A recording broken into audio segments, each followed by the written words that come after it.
There are many mysteries surrounding aspects of the new arc of Kingdom Hearts, the Lost Master arc, and the beginning of said arc, Kingdom Hearts 4. But when it comes to beginnings, I love to ponder of how certain heavily anticipated games can start in terms of story, gameplay, and yeah, tutorials. So, how can Kingdom Hearts 4 start? Taking the trailer into account for the actual beginning of the game, I'm sure we can pinpoint key points on how the flow could happen for Kingdom Hearts 4's intro leading into the training wheels coming off in the game. So, let's begin. This is how Kingdom Hearts 4 could start. Okay, so first and foremost, Disney, Square Enix, Kingdom Hearts 4, glorious CGI music intro. Okay, that's done. Considering the Kingdom Hearts 4 trailer, the tutorial to the Dive to Heart would happen right before Sora wakes up on the couch.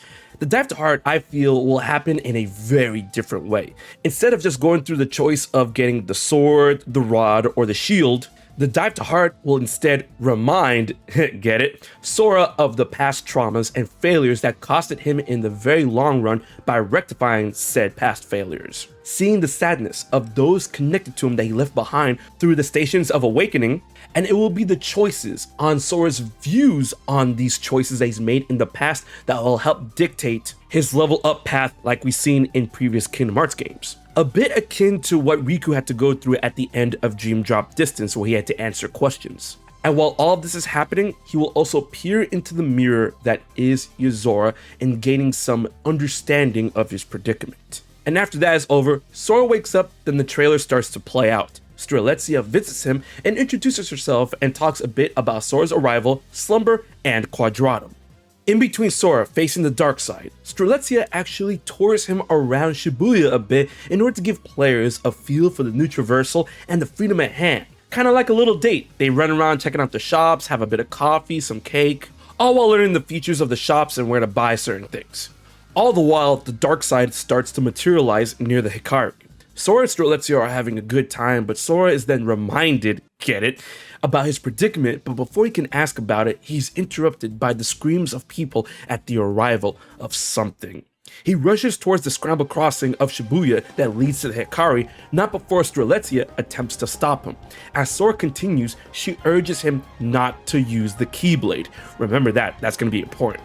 The dark side shows up with the rest of the trailer happening that leads into the boss fight, with Sora having no other option but to protect the people and the city and calls upon his Keyblade. All the while, the two Blackcoats watches the whole thing, which I still believe is the Master of Masters and Lushu. I mean, one of them could be Sigurd, but we'll find out. Now, this can go down one of two options. Option A, during the boss fight against the dark side, Gigases roll up along with Quadratum soldiers decked out in Magi technology in order to control the situation, as they are the task force Yozora commands to survey and eliminate threats such as these, but have never encountered a dark side. They also view Sora as an anomaly due to his powers and that he is an unknown within the world of Quadratum. After assisting him, they wish to bring him in for questioning, and due to him revealing the Keyblade to the public, Strelitzia abandons him in the moment as they were in hiding. Or route B, and there's the route that I prefer. After the boss fight, when Sora defeats the dark side, it is then the task force of the Gigases and Quadratum soldiers roll up and target Sora to apprehend him on Yozora's orders. Using the Keyblade and defeating the dark side in public has finally revealed Sora's location, as Yozora was hunting him down in order to finish the job of saving him. Yozora dispatches his task force from his command center elsewhere, as Strelitzia is forced to abandon Sora at that moment as they were in hiding. This is something she fails to mention to Sora. Sora panics as he does not want to hurt normal humans without Keyblades or powers or those untainted by darkness. But, as I said before in a previous video and I want to expand on and include, is that in the beginning of the game, in this moment, a blip shows up on Yozora's radar, and in dramatic fashion, Cloud Strife rolls up in the Shibuya streets from a distance on Fenrir, in which of course he is here to save Sora, much to Sora's relief and absolute delight. Defending him from the task force, after a brief yet joyous reunion, Sora and Cloud work together to defeat the task force that is now under direct orders from Yozora to apprehend them both.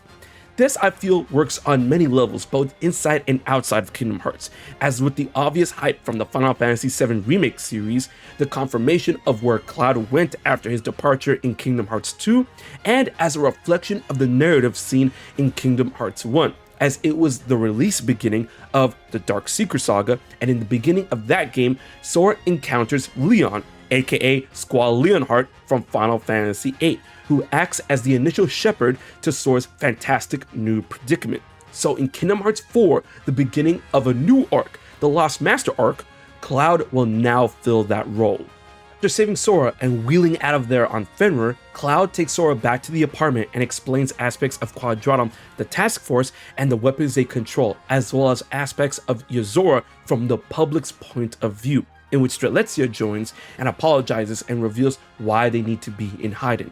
As Yozora, under command of his unknown superiors, is tasked with hunting down anomalies such as Cloud and Keyblade wielders. Cloud is able to move undetected for the most part, as his light and darkness are still separated in the form of Tifa and Sephiroth at this point in time. Cloud then gives Sora a charm that will help mask his essence in the public if he were to use the Keyblade again, something that Strelitzia chooses not to do in order to keep herself hidden in the public eye. It is here that Sora gains his first mission in understanding the path he must take from Cloud. Basically, he acts as the force that gives Sora the first step in a direction that truly starts the game. Will Sora attempt to face Yozora to understand why he's hunting down Keyblade wielders? Will he come into contact with the Master of Masters and the Foretellers, the Lost Masters, and find out their plan? Or will he try to find a way home as soon as possible? Whatever avenue Sora decides to take in the beginning of Kingdom Hearts 4, this is how I believe we will get to the point of the choice that he needs to make. There are many other mysteries yet to be uncovered when it comes to the story and the beginning of Kingdom Hearts 4, such as Donald and Goofy's involvement. Where is Riku? How will Sora get to certain worlds from Quadratum? And how will Quadratum's hub world truly function within that of the game? But I want to know what you guys think. How do you believe Kingdom Hearts 4 could begin, and what do you think about this specific theory? Leave a comment in the comment section below, and be sure to like, share, and most importantly, subscribe to HMK for more Kingdom Hearts and Kingdom Hearts 4 videos. Until the next one, this has been your boy HMK, and I'll check you guys later. So you haven't subscribed to HMK yet? Don't piss Xemnas off.